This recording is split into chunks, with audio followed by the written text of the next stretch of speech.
Ayan, maglakad tayo papunta dito sa ating area. Ayan, mainit pa naman. Subukan pa, nakalimutan ko pa suot ng jacket kasi bisitahin ko naman ang Balangoy kasi time na sa pagpaabuno at titingnan natin kung daming damo na ba yan. Kaya ito punta natin, medyo malayo pa yung aking area. Kasi dito sa mga kapatid ko to yung area. Yan dito. Ito ang ating Balanghoy. Ayan. Ang dami na palang damo. Kasi last yun, nagpunta ako dito. Kasi sabi ko magdamo ako. Wala pa man damo siya Ngayon, may damo na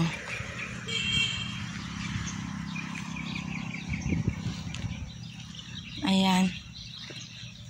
Tataas na naman pala ang Balanghoy natin. Hindi lang din ang portion. Ayan. Ayan, may mais doon kasi para yan sa karabaw ng mga kapatid ko. Nagtanim sila ng mais din sa gitna ng Balanghoy. Para daw kuno ikumpay nila. Ayan, hanggang pa doon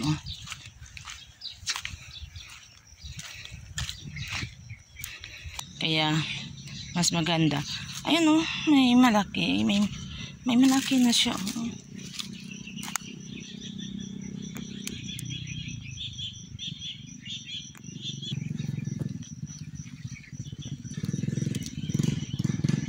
Mas malaki. Tingnan mo yung mga pamangkin ko. Paubos ng gasolina ng inyo, nak. Mahal ba ng gasolina, babay? Sina? Yung mga pamangkin ko. Ayan. May portion na malaki naman. Ayan. Kasi abunuhan kasi ito Pag maabunuhan na to, ito ay bibigla na yan silang lalaki. Ayan.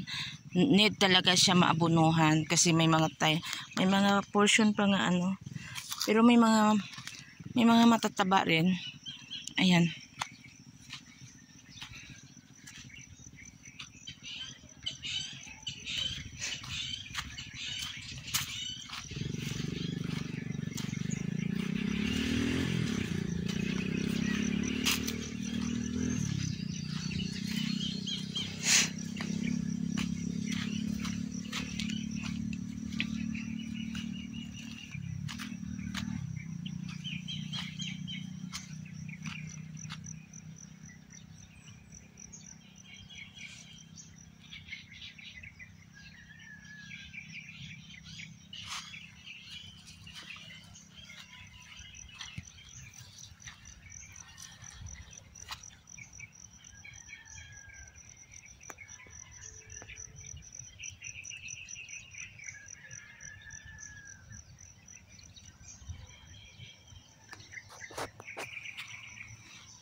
Hanggang pa doon ang aking Balanghoy, punuan ng kahoy dito sa gitna kasi itong gitna before irrigation to kasi nagtatanim kami dati ng palay, yung mga maliliit pa kami. Ang farm namin ay Basakan kung sa Ilonggo pa. Ayan ang irrigation ito Ayan. Kaso kaya mga tao dito hindi magkaintindihan, nag-away-away, kaya ayun, i-cut off ang irrigation para walang patayan. Kaya hanggang doon ang aking Balanghoy. Ayan Yan. Yan. At siyempre, itong puno ng mga kahoy, nakapira na rin ako dito kasi ilang puno na rin na paano ko. Jimelina kasi to. Pag mawalan tayo ng pera, ayan, ibenta natin ng isang puno. Gano'n lang yun. Ayan. Yan. Guys, uwi na tayo. Next week, pupunta naman ako ulit dito. Bibili tayo ng fertilizer para malagyan ng abono ang ating Balanghoy. Ayan.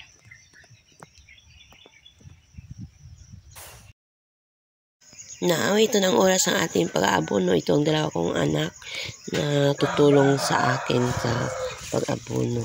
Ayan. Kasi last week, in-check natin ang ating area kung pwede na abunuhan. Ayan. Kaya ito, decide na kami na abunuhan ng tatlo kami nga mag-iina ang mag-abono una. Ayan, ito ang first din namin sa pag-aabono.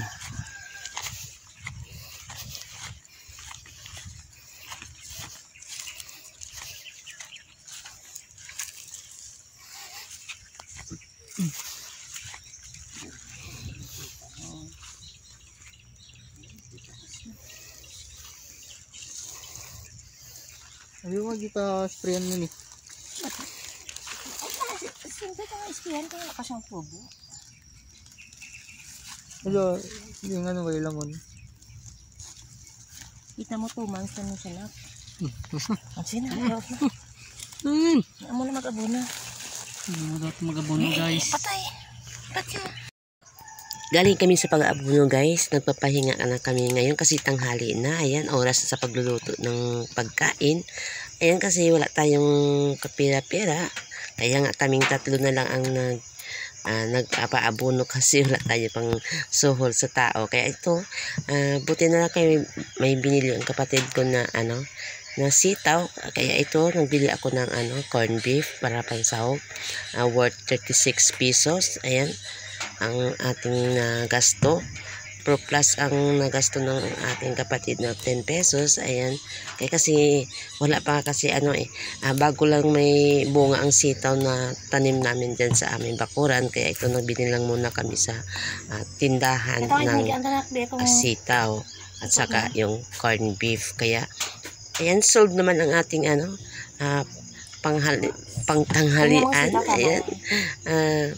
Sa simpleng buhay namin dito sa probinsya, kahit na wala kang gaanong pera, makasurvive ka pa rin sa isang kainan. Ayan. Kahit na sibuyas wala nga kami pambili, buti na lang may bawang na natira dito sa sa kapatid ko. Ayan. Ito, nagluluto na tayo. Inuna ko lang ang corned beef para mas masarap ang luto at bago ang sitaw. Ayun lang kasimple ang aming nga ulam. Ayan, para makasolve. Ito naman ang second din natin sa pag-aabono ng ating balanghoy. Balinghoy sa Ilonggo, balanghoy sa Cebuano, punong kamuting kamuting kahoy sa Tagalog. Ayan dito. Maghatid ng abono, tricycle ng kapatid ko. Kasi malayo ang area natin. Actually, area pa namin ito. Malakat-lakat lang. sakay sila. Oh. Pati ang aso, sumusunod. Oh, dito, area ng kapatid ko. Ang akin, sa dulo kasi ang aking mana. Kaya, buti na lang kay matulungin ang mga kapatid ko. Ayan, dala niya yung abono. Kaya naman niya, babae ako. Alangan naman, tusunon ko ang abono. Alam ba anong tusunon? Yeah. Lokdohon na Ilonggo lang maghapon. Ang tinatanim namin dito. Kasi before, nagtanim ako ng mais. Failure talaga ako. December, na yung mais ko Budyawi ko sa Ilonggo pa. Yung budyawi, ibig sabihin, na may mga bunga na pero kayan pa siya. Hindi pa siya himsog. Ganyan. So kung nag-ulan sa kahit one time, malaki sa nang kita ko. Walang ulan na Nag-El Nino. Wala, hindi tayo nakasurvive. Pero okay lang dito na tayo babawi sa balanghoy. Kaya ito. Andun yan sila. Tapos ang balanghoy natin, kaya kulang tayo sa financing, hindi ko pa nadamuhan. So sabi ng kapatid ko, iabunuhan lang muna namin. After that, paararo. Tapos pag paararo, pwede na natin damuhan. Ako na rin ang magdadamo para wala tayong pera pang pang sohol. Magtiis-tiis lang muna tayo. Kasi pag ito ay makaharvest na tayo ng balanghoy, so may kapital na tayo. Yung income ng balanghoy, itong i-rolling ko sa kanya. Magiging kapital para mas malaki kasi ang kita ng balanghoy kapag ito ay binigyan mo ng financing talaga. Kaya yun. Okay lang, tis-tis lang muna tayo kasi isang OFW tayo eh. Hindi natin ito na asikaso noon pa. Kaya yung doon pa ako sa abroad, ano ko sa kapatid ko para ma-incomean nila. Sila ang nagtatanim dito. Yan ang umuwi na ako. Siyempre, hinangyo ko sa kanila nga ako muna. Kay for good na ko eh. Wala tayong makuha ng income. Kaya yun. Second time ko pa itong tanim. Mula nag-abroad ako. Ayan guys. Dapat yung kalahati dito yung dalhin ako. Kay tapusin natin dito muna. Ha? Di ba hindi natin tapos kahapon? Ah, nagbalik pala kayo? Ah, ate okay. Very good shot tra eh. Ate sige. Ala, mainit na.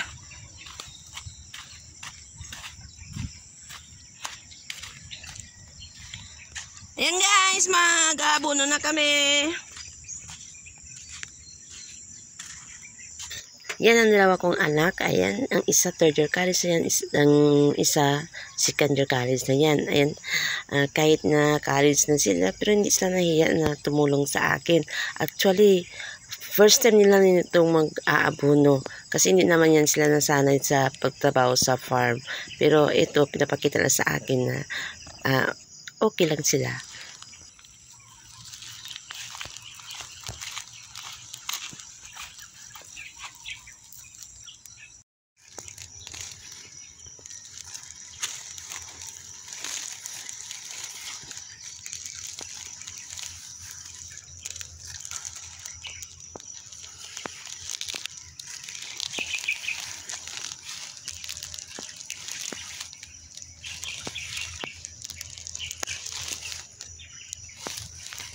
Sana maibigan ninyo ang aming kwento o atalambuhay dito sa probinsya. Ayan, para malaman ninyo kung ano pang aming mga buhay-buhay dito sa probinsya. Ayan, panoorin lang ninyo ang aming mga videos. Ayan, sa wala pa nakasubscribe, ayan, subscribe na guys para ma-follow up ninyo kung ano pang mga next move namin o ano ang mga buhay-buhay namin dito sa probinsya. Ayan, i-click lang ninyo ang aking bell button para sa mga next kong mga video ay ma-notify ko kayo. Ay walang sawang pagsuporta sa aking channel at sa pagpanonood ninyo sa aming buhay dito sa probinsya. Ayan, thank you for watching. Bye-bye guys. See you soon.